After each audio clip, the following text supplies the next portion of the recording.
A very good morning. My name is Jack. I'm from S&P Global Commodity Insights. We're a company that provide benchmarks, prices, government registries, etc. So once again, thank you, Bursa, for inviting us for this very interesting panel.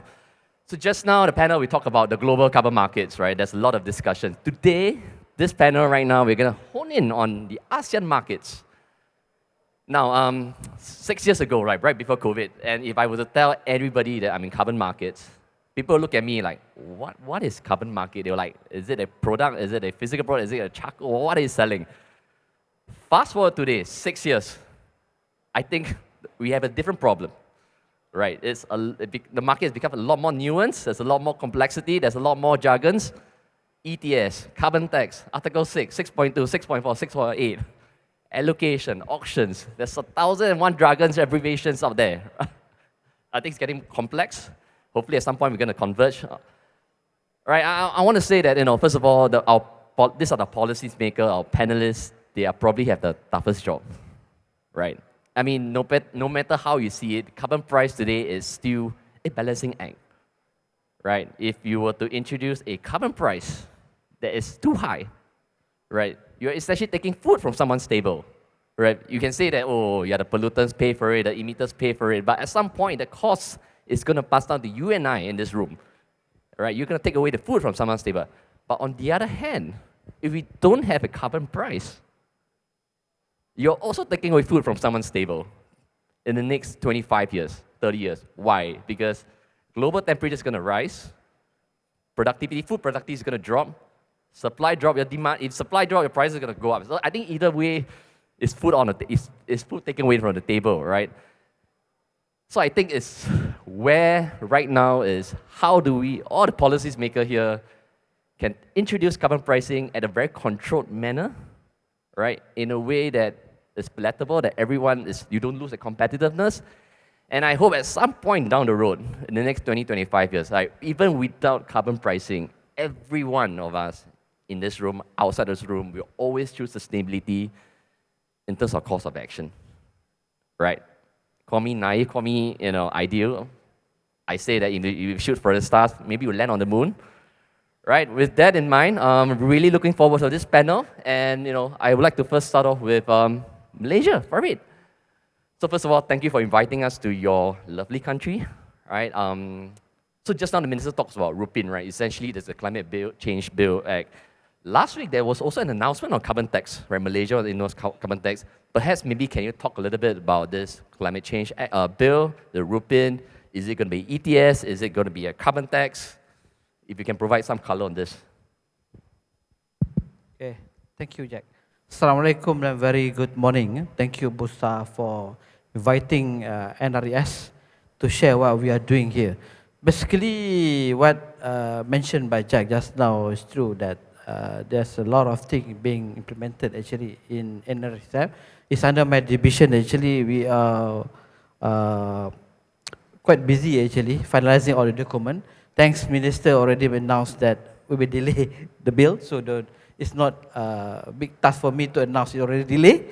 So first, before we talk about RUPIN, we talk about the DPKK, I think beyond just now mentioned about NDC.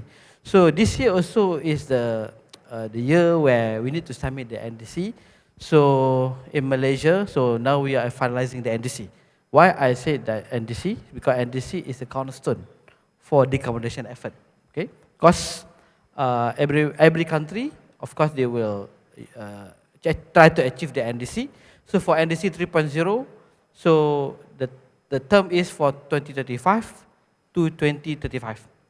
And based on the current NDC for Malaysia, we have set the target to reduce 45% of carbon intensity by 2030. So far, based on our BTR, we already reached 37%. And we are on track to achieve 45%. Okay, let's start from there. That's the NDC for 2.0. So what's next for NDC 3.0? So for 3.0, we try to be more ambitious. Maybe we will change our target from carbon intensity to the absolute reduction. So we have the figure for carbon reduction, so easier for us to do decarbonization, so that we can set the target. So this also coincides with our current policy. Even last year we already launched the new policy, which is the climate change policy, which paved the way for us to develop our climate change bill. So under one of the pillar actually is to have the regulatory framework, which is RUPIN, and so one entity to administer the climate change bill.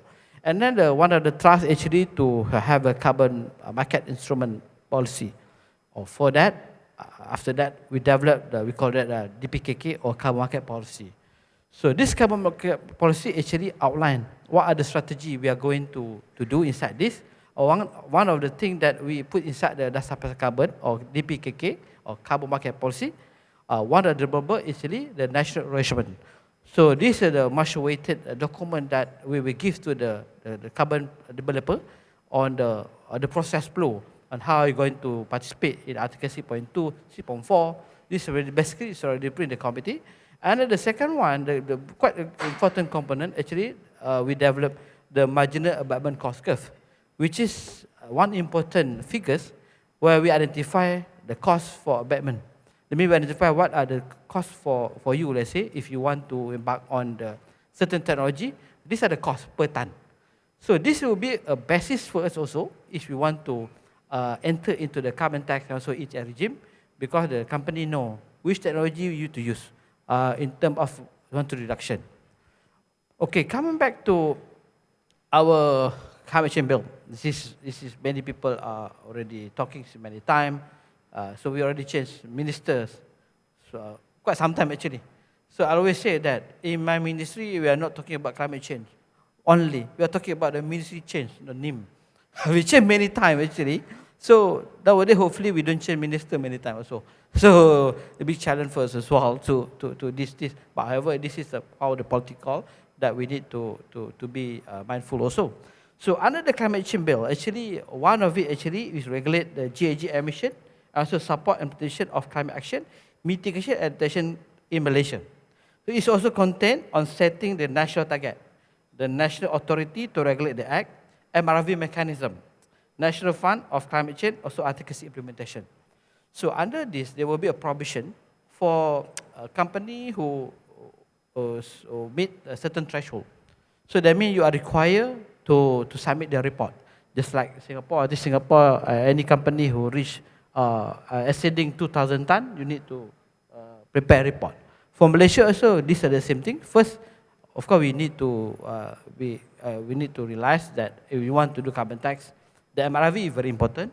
The robust MRV system is very important, so that if let's say your company you give your report, and then this will be accessed, and then it will be verified by third party as well. This also inside the report where we need to get the verification from the third party.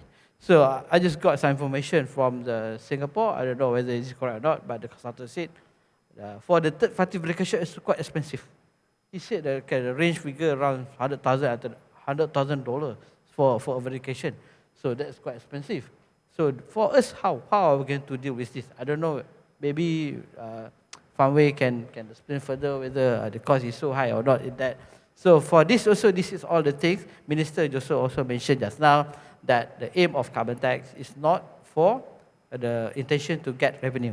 Actually more to give the company, give some awareness for them also, not to burden them. And then we also our money also outflow to other countries. So these are we call that just like a trilemma lah. Just like a trilemma with a balancing between the revenue and also the sustainability and also the financial. The energy they got trilemma, we got sustainability, security, and affordability. The three trilemma. So this our regard that this also is like a trilemma also for us as well, that we need to call that to overcome. So on top of this also, you are talking about the DPKK just now. The DPKK actually we are almost 95%. I would say that completed. So just ready to be sent to the cabinet for approval after that. So that's why actually when some people say that we're just talking, so in ministry we are doing the work. So from last year to this year, so these are the output that we are going to deliver. At least we got DPKK to be approved hopefully by this year. And then the people, the party also, even one of the deliverables is also is for us to prepare a host party participation. So we are communicating with the UNCCC for send our HPP. It's also important for our next question as MOU discuss further on the collaboration with other countries, 6.2 with Singapore, with Korea and other countries. You're talking about ETS. So under the European also, there are some provision also being included, the ETS. So Prime Minister announced recently there will be a carbon tax. So initially the carbon tax will start first, and then there will be a phase-in approach. Always start with MRV after, let's say, I give scenario here, if let's say the European endorsed by the Parliament next year, maybe talking about the first quarters of next year. So then the task of the authority actually to basically to do the investigation. So the next year is a year, and also we provide the MRV also. So we also in the midst of my team also here also somewhere here also try to finish our template for MRV also. So for the country, for the sake of the country to be tested and then to do a pilot next year, then to be implemented by facing the push before end of this year, and then there will be a follow suit by a few other arrangements. So there will be a policy call. First we will have the carbon tax. Maybe then we will migrate to ETS at later before end of the 13th mission plan. Okay, learning from the other country also, carbon tax could serve as a floor price. So set minimum carbon cost or price, while ETF also will let the market determine the compliant price. So I think I stop now. So maybe I'll let the panel to discuss further. No, Farid, thanks for that. I think it's really music to my ears, right? Whether is it a carbon tax, is it ETS? Sometimes we may not find the best instrument. We also don't know whether this is the one that really works. The fact that you mentioned both on the consideration, and I think that's really very helpful. You talk about reporting. I think that's for the first baby steps. Now, later I'll come back to you. You mentioned Article 6, so I'll come back to you on that to talk about Article 6, right? Wiebe, I'm going to come to you. First of all, Singapore have 10 agreements, right? 10 implementation agreements in such, the last 2-3 years in such a formative market. So essentially, Singapore has signed 10 implementation agreements to trade carbon credits with different host countries, right, under Article 6.2. Now, I think having Singapore I believe you talk to a lot more countries, right? And Article 6 is such a new market. It's such a formative market. I think everybody's still figuring out. Every country, I guess, is a different learning curve, having different resource. Can you perhaps talk a little bit about that? Having talked to so many countries, what are some of the challenges, right, you've seen around in this part of the world and even globally? And if today there are some country reps today who, let's say, want to sign with Singapore, what is the guiding principles that Singapore wants to have? Can you talk about it? Yeah, thanks, Jack. I think that it's really a good question, and I really appreciate that you highlighted that it's still very new. Article 6 is still very new. And one of the reasons why we have already signed 10 implementation agreements by this year was that we started this process sometime after COP26, when the Article 6 rule was already established. And by the time of COP29, when Article 6 is kind of fully operational, we have already been engaging many countries. So I started this work sometime in early 2022. And I think that by this year, when we have signed so many implementation agreements, it's as a result of our hard work over the past few years, engaging different countries.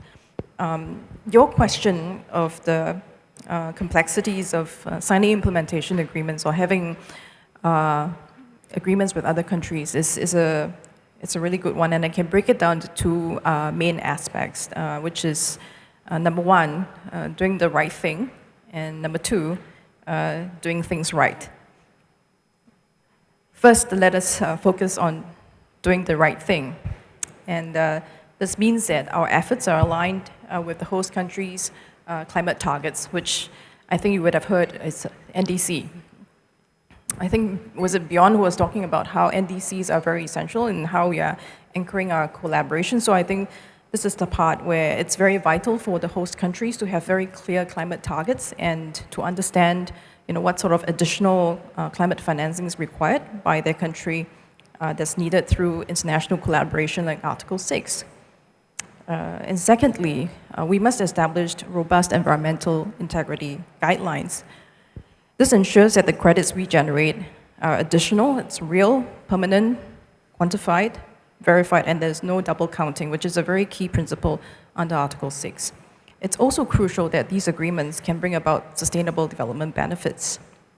And it's not just about generating carbon credits to be transferred to, let's say, a country like Singapore. It's also about local sustainable development benefits for the host country. And we believe that mitigation and adaptation can go hand in hand. As everyone knows, adaptation is a more pressing, immediate need by most of the host countries.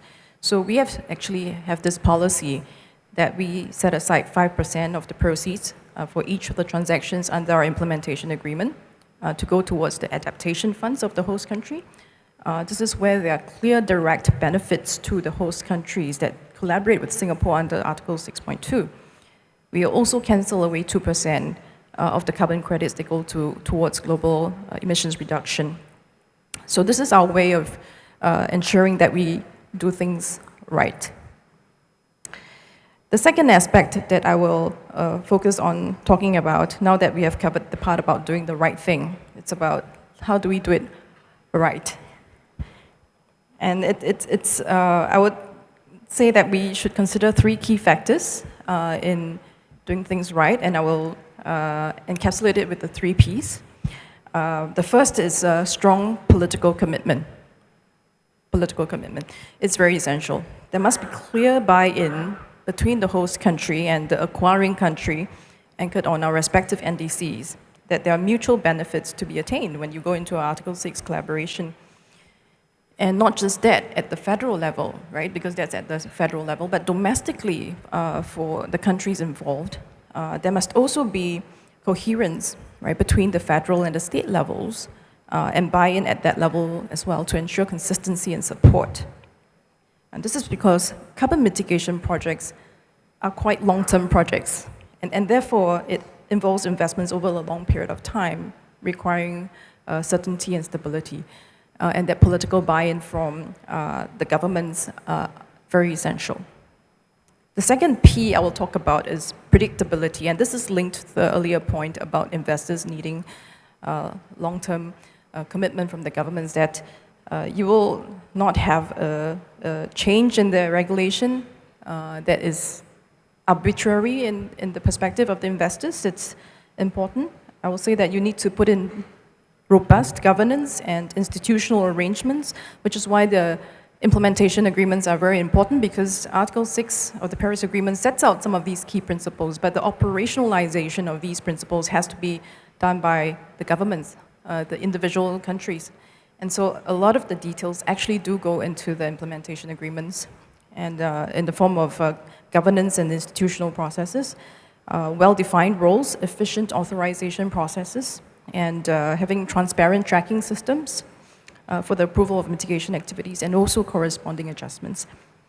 From the investor perspective, they want to know that the rules that the government set out will not be changed very quickly from the day that they start to develop the project to the day that the credits are being issued and authorized. There shouldn't be too much changes, so that they can then be assured that their investment is safeguarded. And finally, the last P I will touch on is private sector participation. The key reason why governments are engaging in Article 6 collaboration is really to bring private sector capital into carbon mitigation projects that otherwise you would not want to fund it through government fiscal spending, right? So if you want to tap into private sector to come into the markets, then there needs to be solid investor protection provisions in the implementation agreements to ensure that financing can flow into the countries very confidently, and investors are looking not just for returns, but they're looking for assurance that in the worst case scenario, when things don't go very well, they have avenue for recourse. So these are the things that we look out for when we design the implementation agreements between Singapore and the host countries, to ensure that there are provisions that will allow investors to then make such decisions. And importantly, over time, as more and more countries enter into the Article 6 markets, there will then be competition, right, between countries. And the more investor protection that you can provide to the private sector, the more likely you're attractive, and the more likely the investors are willing to invest in your country to develop carbon mitigation projects. So all of these elements put together will ensure that we will achieve our climate goals, but we will also build strong, trustworthy, and also sustainable partnerships. And by focusing on doing the right thing and doing things right, we can overcome the challenges and also ensure that Article 6.2 collaboration is both effective and impactful. Right, I really love your quote, doing things right and doing right things. And I think coming to that, doing things or doing the right things, I think this is a market where everybody's still figuring out, right? And just to quote Beyond, talk about this, we've had to learn how to disagree, right? Because what is right? Like you throw 10 people in the room, they'll tell you this is, you get 10 different answers. I think it's still a kind of formative market, but hopefully at some point the market can agree and align and move forward with one direction, or at least just a few directions instead of like everywhere, right? No, I know Singapore also instead of Article 6.2 agreements, there's also a lot of other initiatives Singapore has done. So I'm going to come back to you on that later. Indonesia, Dr. Wahyu. Also, I know that Indonesia has signed multiple agreements as well, albeit with different stakeholders, and not with countries, but with international standards like your VERA, Gold Standard, GCC, Plan Vivo, etc. You signed mutual recognition agreements, right? I think that was last week. There was a big conference in Indonesia. Perhaps can you give a little bit of update on that? Like, what is this mutual recognition agreement? How does it help Indonesia in terms of NDC, or maybe bring climate financing into Indonesia itself?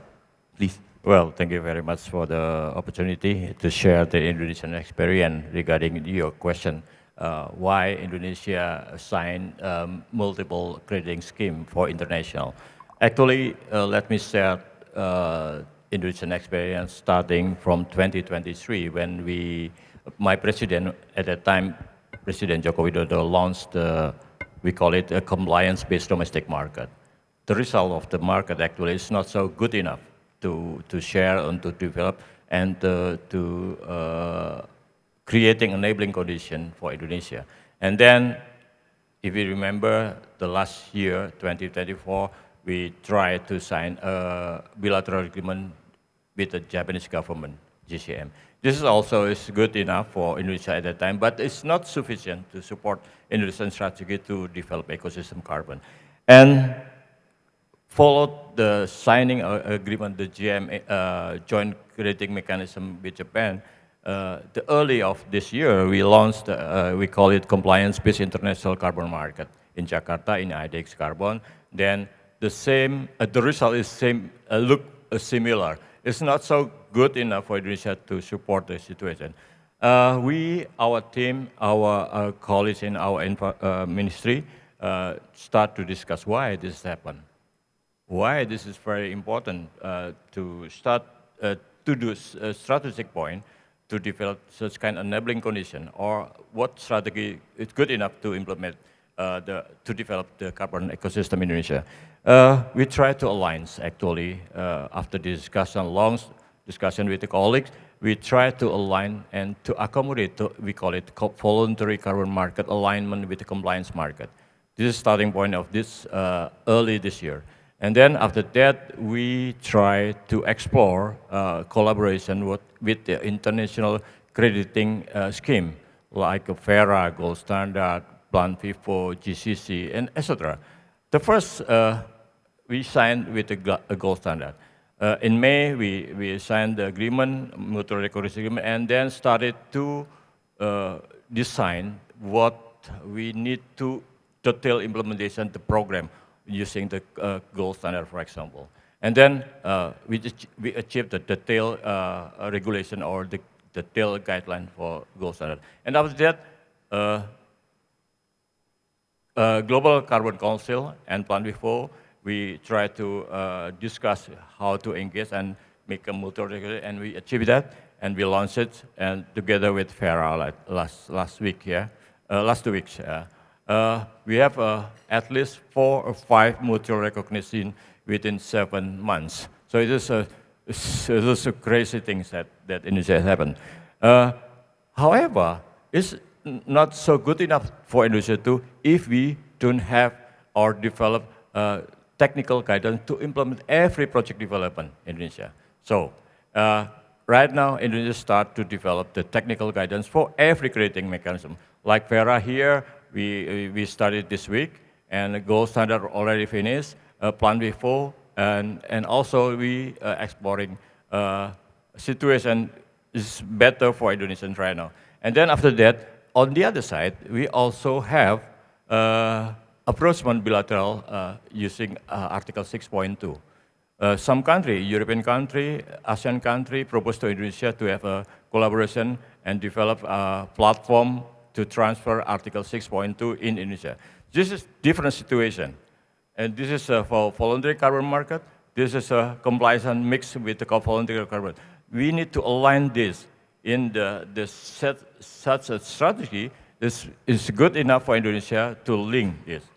Now Indonesia progressing on this, how to link with the Article 6.2. Norwegian, for example, we started with the technical guidance, and we preparing, we call it MOPA, Mitigation Outcome Purchasing Agreement, that we hopefully we can launch in the COP30 in Berlin, and also different things like a term sheet in detail. So we can declare that it's achieve this situation. And yes, why we develop such a thing in Indonesia? This is very important because we aligning PCM to compliance carbon market and Article 6.2, and the other side, we also have a commitment to submit NDC 3.0. This is defaulting situation. Why we need this? We need to harmonize in carbon market, actually using mutual recognition and aligning with the Article 6.2.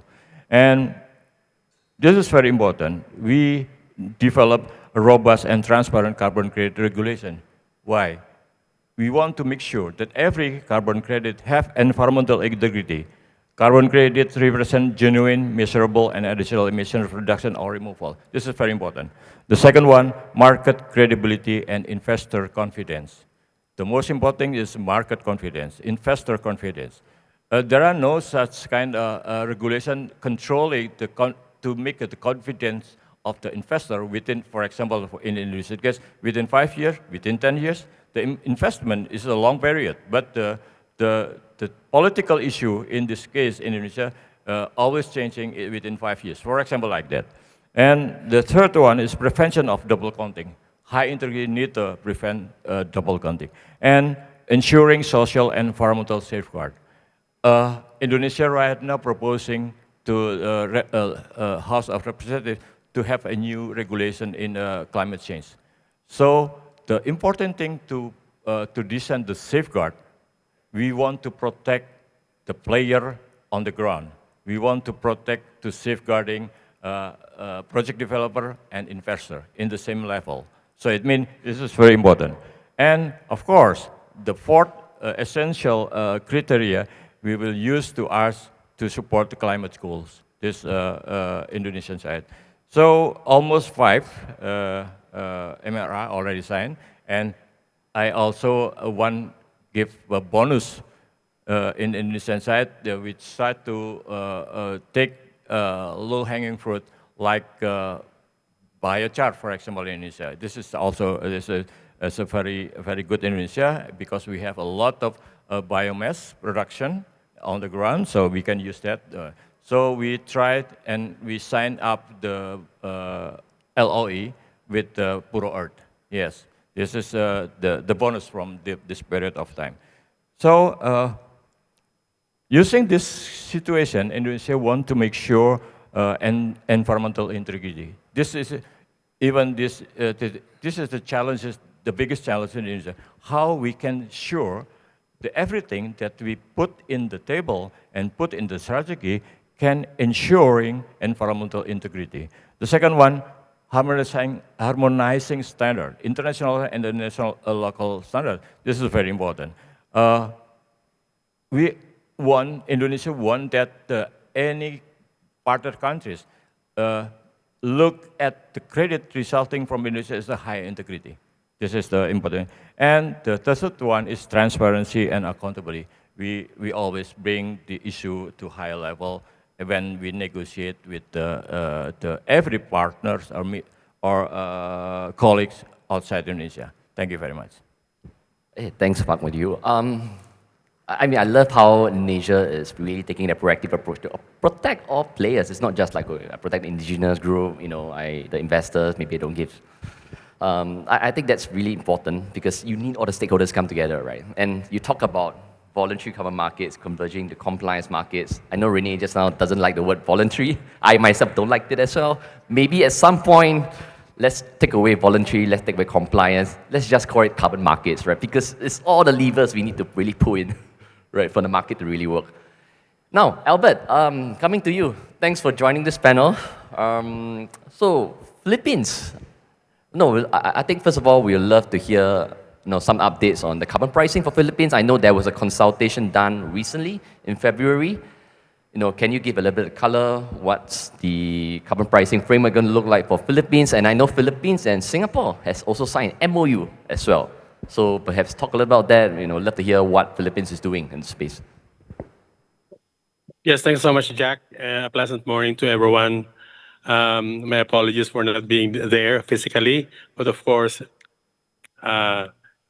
deep in my heart, I really would like to be with you virtually, and also very thankful that I was given this opportunity to share with you what the Philippines is doing on, particularly on carbon pricing, as well as how do we, in shaping the cooperative approaches with other countries, neighboring countries like Singapore and the other ASEAN member states who are also willing to work with us. So there was a question. Jack has mentioned about the carbon pricing framework here in the Philippines, which I think some of you are quite familiar that we are also in the process of designing a framework on carbon pricing. In fact, the Philippines would like to take note of the good features of the main types of carbon pricing in the form of carbon tax and ETS, or the cap and trade mechanism, as we have also been engaged in the discussion on this along with our fellow ASEAN member states and other developing countries. The Philippines has concerns on these mechanisms in the present features, given the price sensitivity of our consumer market, the limited participants in the emission trading scheme, and also a factor on pertaining to the current capability of our government agencies. So these are all embodied actually in the House bill on low carbon economy investment, so that which the House of Representatives as well as the national government agencies are doing, are undertaking ongoing discussion. So there's a proposal under the House bill, actually a proposal on an improved mechanism. Actually, it's a hybrid carbon pricing mechanism, adapting the good features of carbon tax and ETS. So as expressed in the House bill,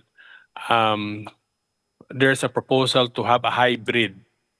We call it a hybrid cap and invest mechanism instead of cap and trade. It's cap and invest, which is being worked on by the Philippines after a series of discussions and analysis with experts and consultations with key stakeholders. So we adapted. Of course, we have to take off from the good features of the ATS and carbon tax. So the hybrid cap and invest mechanism would set up an emission cap by every industry, and this would also allocate allowances to enterprises based on their production share. So this would ensure environmental outcomes in a pure ETS and also would promote policy stability. Of course, this proposal also would engage innovation that should lie on that would depend on providing multiple concerns or multiple compliance options. Like the private sector can opt to use their decarbonization or climate funds as stipulated in the law in the House bill. Climate funds that would be used in investing in profitable decarbonization projects. So the flexibility reduces the financial impact on businesses and would prevent passing the cost to consumers. Furthermore, of course, there's the importance of setting up the MRV, which will be managed through a third-party assurance, similar to our extended producer responsibility law, which is currently being implemented with encouraging results to some extent. So in this hybrid model on carbon pricing, or what you call the cap and invest mechanism, we are using the absolute cap to guarantee that we achieve our reduction targets aligned with our aligned with the targets of the Paris Agreement pathways. So a company's allowance allocation is straightforward. The industry cap as multiplied by their percentage share production. So this simplifies the calculation of excess emissions. So as regards to Article 6 implementation, we are, or the Philippines is developing the National Carbon Market Policy Framework. The process was formally launched by the ministry or by the Department of Environment and Natural Resources during COP29 in Baku.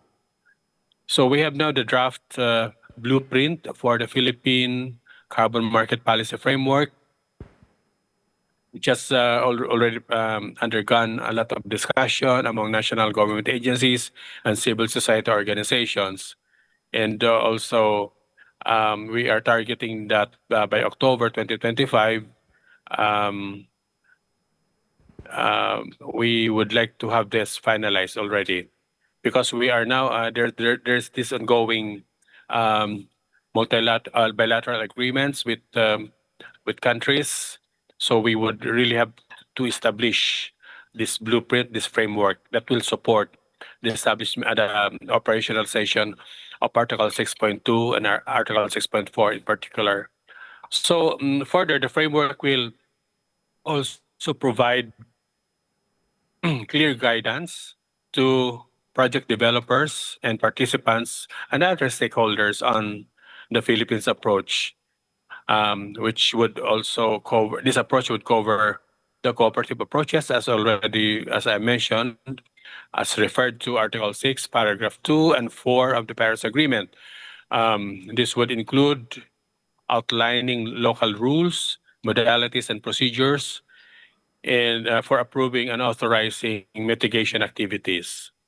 The framework would also establish criteria for carbon credit issuance and also would present details, or it would provide the details and the conditions under which the Philippines will apply corresponding adjustments for eligible mitigation activities, as well as its framework for application and administration of fees and costs.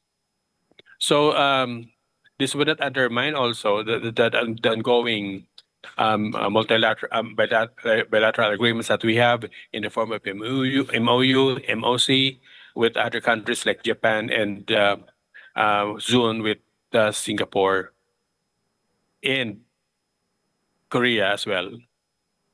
So on the other hand, the framework will also cover voluntary carbon markets, which would also include the formulation of local rules, modalities, and procedures for the approval and authorization of mitigation activities.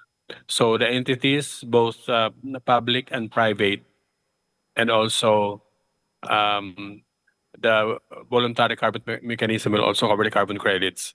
So in summary, the national carbon market framework will set the national policy and registry for domestic and international carbon markets, including transition credits, forest carbon, and voluntary mechanisms.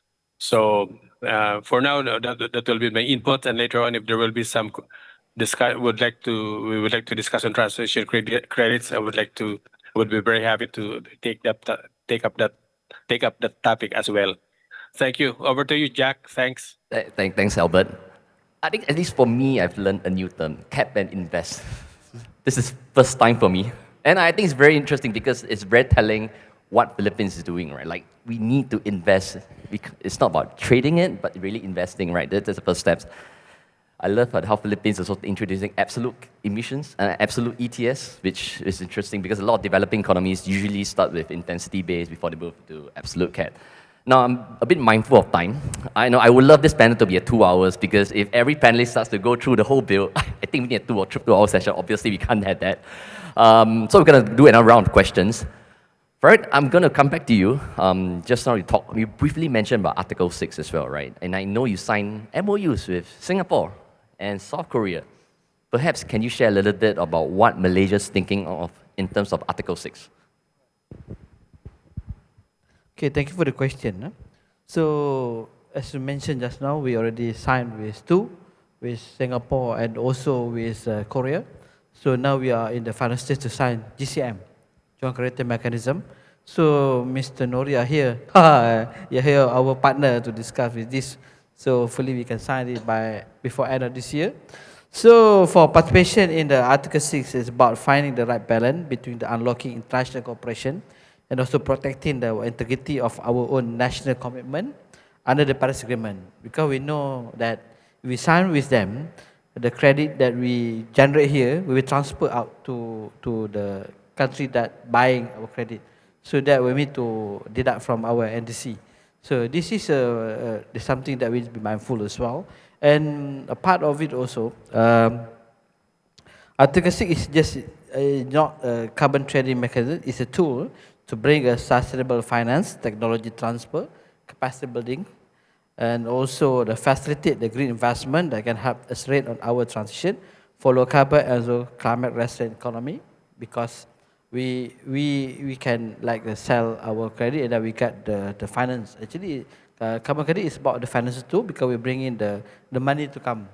Then we just exchange with carbon and then the money. Okay, and then Malaysia's Article 6 also approach is based on the non-negotiable principle. We everybody know about this, environmental integrity. So every ton of emission reduction that leave our shore as ITMOS, internationally transferred mitigation outcome, will be properly accounted for through corresponding adjustment. Just now Albert also about the corresponding adjustment. There are mechanisms provided by UNFCCC. We also actually in the midst of finding the fine-tuning our corresponding adjustment mechanism on how are we going to correspond it, because based on the guideline, we need to correspond it based on our NDC as well. So it's which one we want to do, which method you want to use, every sheet or what. There are a few methods that we are still studying on the corresponding adjustment. And of course, when we come to this also, they will involve the authorization. And we also need to inform the party also that there will be some charge also lah for the ITMOS authorization. Okay, Malaysia is putting in place a national carbon market policy that encourage the growth of high quality domestic credit and serve both compliant and voluntary carbon market. The idea is to support the development of carbon project at domestic level, either tech-based or nature-based, but under clear and consistent rule.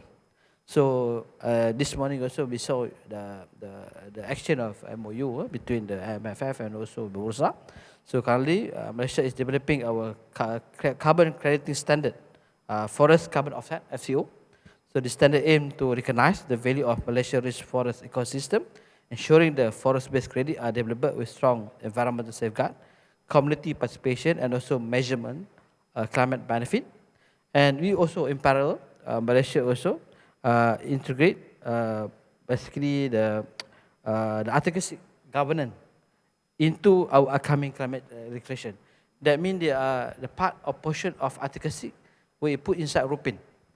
So that means it's really a compliant, so that it become our proud, so that this will be conducted all the transaction based on our rule. So we know that we derive from the Article 6, then it will be put inside the minority, inside the RUPIN and also the subsidiaries. So that with the flow of that, or the 8 more authorization of that inside the RUPIN. So I think to make this work, also strengthening the measurement, reporting and verification system, or MRV, and building national registry is a key to ensuring a transparent carbon market ecosystem. Registry will ensure that each credit generated in Malaysia is traceable, while the independent verification, standardized reporting, and open disclosure will give both domestic and international partner the assurance that Malaysia credit are real and reliable. I stop here because we only have 5 minutes. That's our colleague to continue. Thank you. Like coming to the gist. No, but thanks for sharing. I think it's very helpful, knowing that Malaysia is really wanting to participate in the Article 6 markets, and we look forward to see how this unfolds. All right, Singapore. Now, we talked about Article 6 just now in the international agreement, but I know Singapore has done a lot of initiatives. There's a lot of, I've seen some RFPs, like the minister mentioned about RFP just now on methane capture. Can you talk a little bit about what are some of the initiatives that Singapore has done in the carbon markets? So I wanted to kind of circle back to what the first panel has been talking about, which is to take action, but I think that we need to go beyond action to get stuff done. So I think we have been working really hard to get stuff done, and I will report to everyone on a few key aspects. The first aspect has been with regard to activating supply, which is with regard to how we've been signing implementation agreements with countries from different parts of the world. We have now 10 implementation agreements, the latest being with Mongolia. But I think for me, a personal breakthrough this year has been implementation agreements with our ASEAN partners. The first with Thailand, that was our first breakthrough, and Vietnam. And the reason why Southeast Asia matters so much to us is because our investors are familiar with Southeast Asia. And this just means that for them, the risk of going into Southeast Asia to invest in carbon mitigation projects is significantly reduced because they understand Southeast Asia, and therefore it's important for us to be signing implementation agreements with our regional partners. Now, I think this is the first thing on the supply side about activating supply. The second aspect is with regard to demand.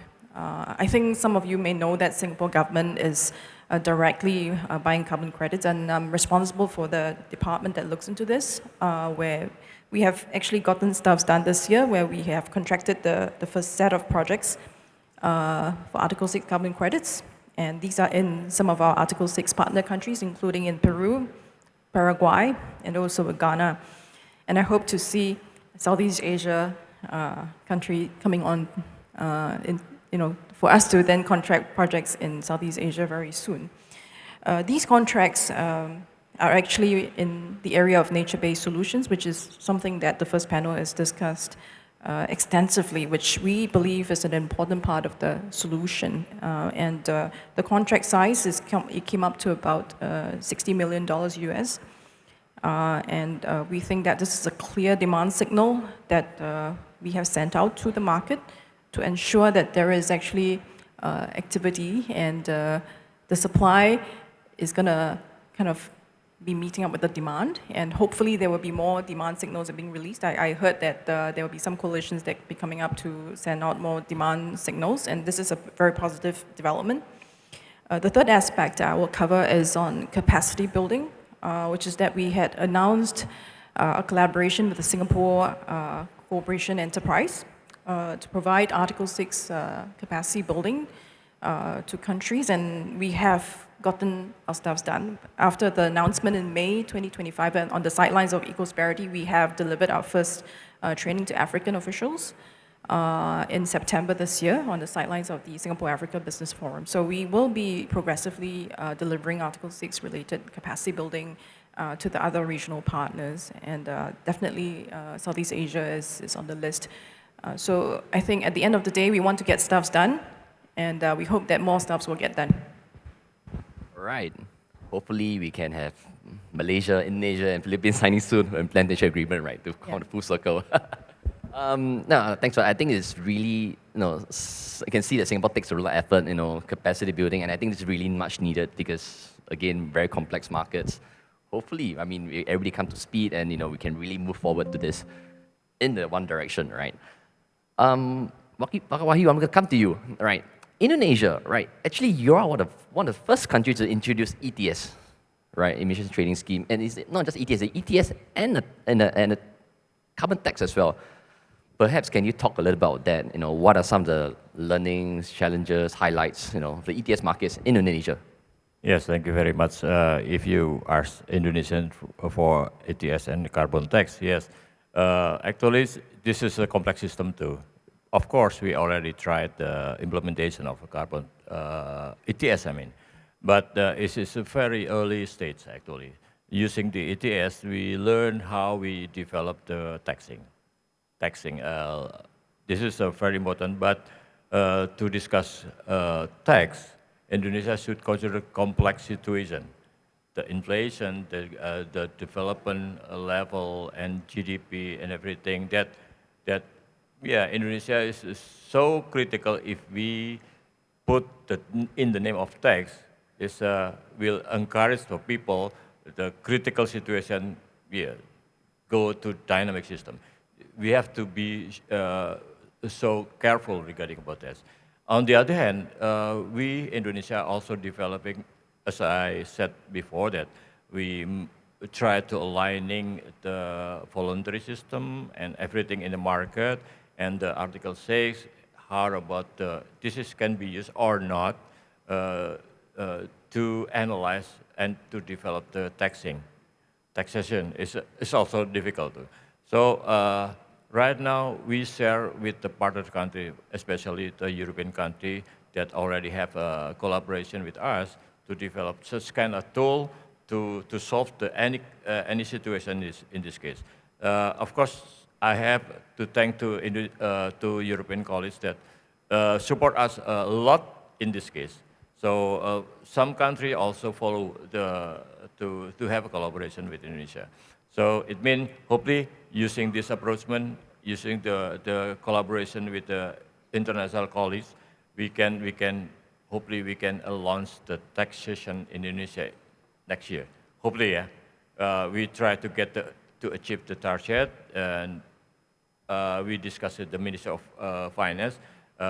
Is it possible to launch the indication situation in the COP30?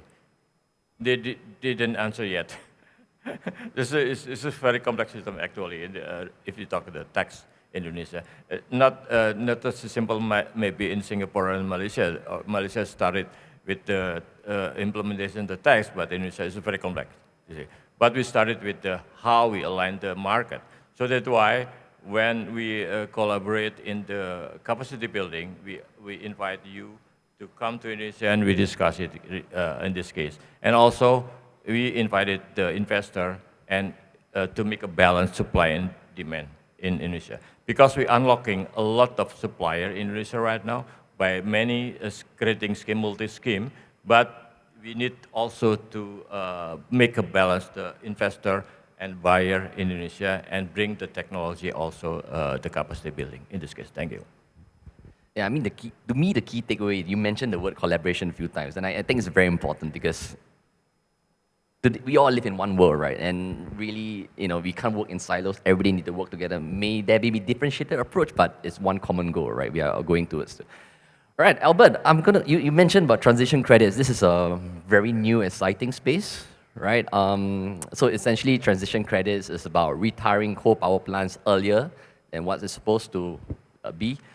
And And I know like two Singapore companies, Gen Zero and Keppel, they signed an MOU with ASEAN, right, to be the first project, the first coal power plant in Philippines, right? Can you talk a little bit about that? Are we expecting to see more of those in Philippines? You know, what's your vision for this transition credit markets? Yes, thank you, Jack, for the question. I mean, for giving me the opportunity to discuss about transition credits, which the Philippines is also working on avoided emissions that can be realized out of early retirement of coal-fired power plants and transitioning to cleaner technology. So actually, the discussion on the transition credits have been strengthened because of Vera has issued a set of methodologies such as the BM0052 that list down the applicability conditions or criteria for qualified projects and also determine the net greenhouse gas emission reduction that would result from the accelerated retirement of grid-connected coal-fired power plants. And also, we are also supported by the methodology on the establishment of criteria and procedures that will determine the baseline scenario and baseline retirement date and demonstration of additionality project activities.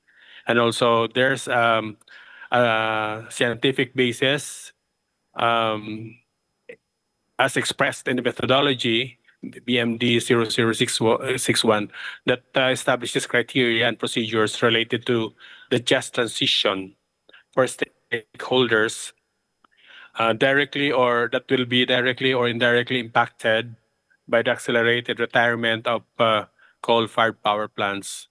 So, as regards to working on eligibility and qualification of projects, we adhere to the requirements for a coal-fired power plant to qualify. I mean, adhere to some criteria, like for example, there should be a managed phase out of coal-fired power plant or the MPO for coal-fired power plants.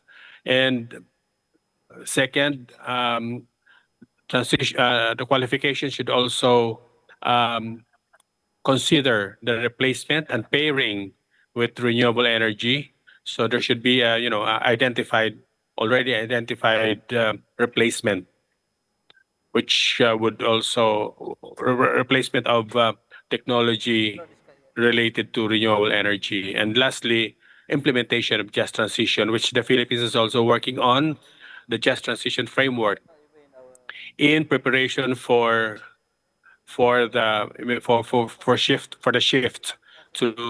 towards cleaner technologies and low greenhouse gas emitting technologies. So what's the progress right now in especially in building transition credits as a financing mechanism, working with in particular with Singapore.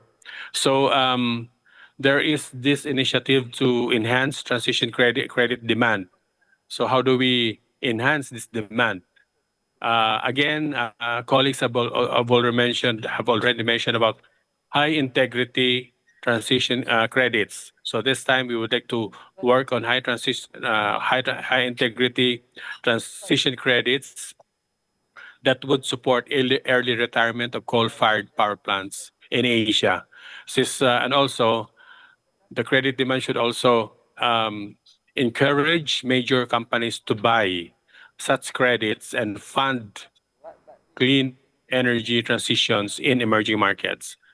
Second, as I mentioned, there's already ongoing bilateral talks with potential sovereign buyers.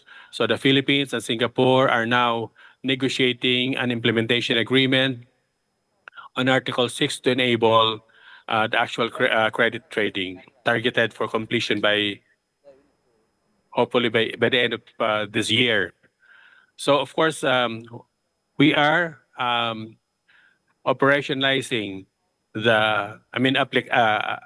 applying the methodology developed by Vera, by Gold Standard on the ongoing development of methodology for early phase out, and also just transition to renewable energy generation.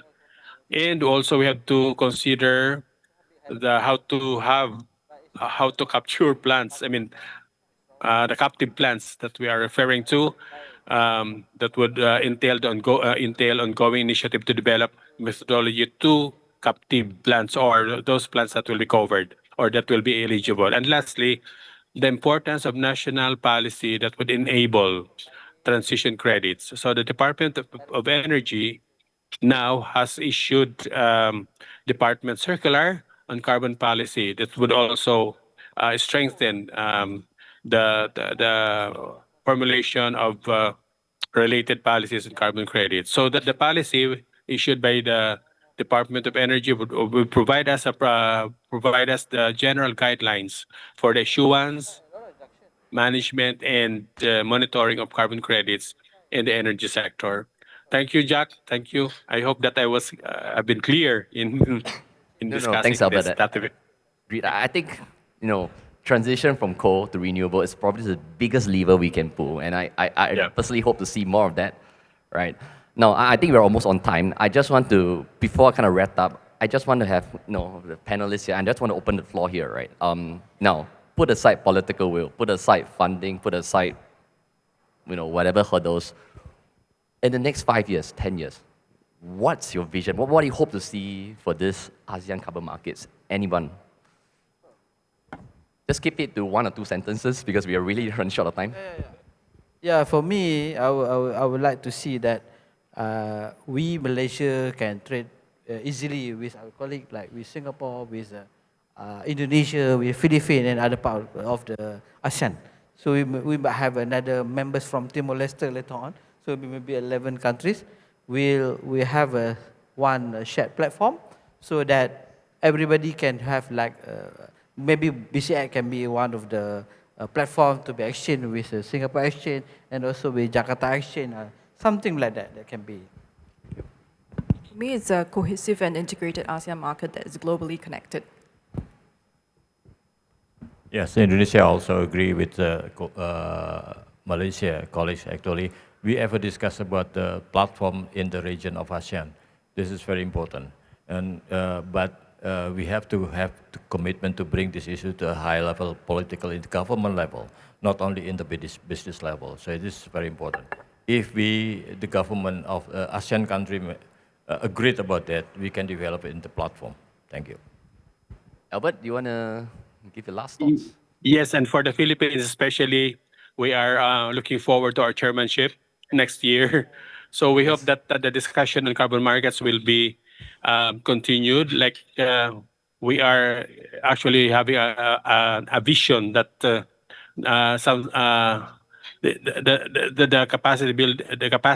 capacitation of ASEAN member states should be established in order towards the establishment of a strong ASEAN carbon market. Thank you. Thanks, Albert. All right, to sum it up, I just want to quote what Bjorn said just now, right? Learning to disagree, right? Some of us may disagree with some of the policies that set forth, but remember, this is really, all of us are working to striving for one common goal, right? To a 1.5 goal. And with that, thank you very much. Please enjoy your lunch. Yeah.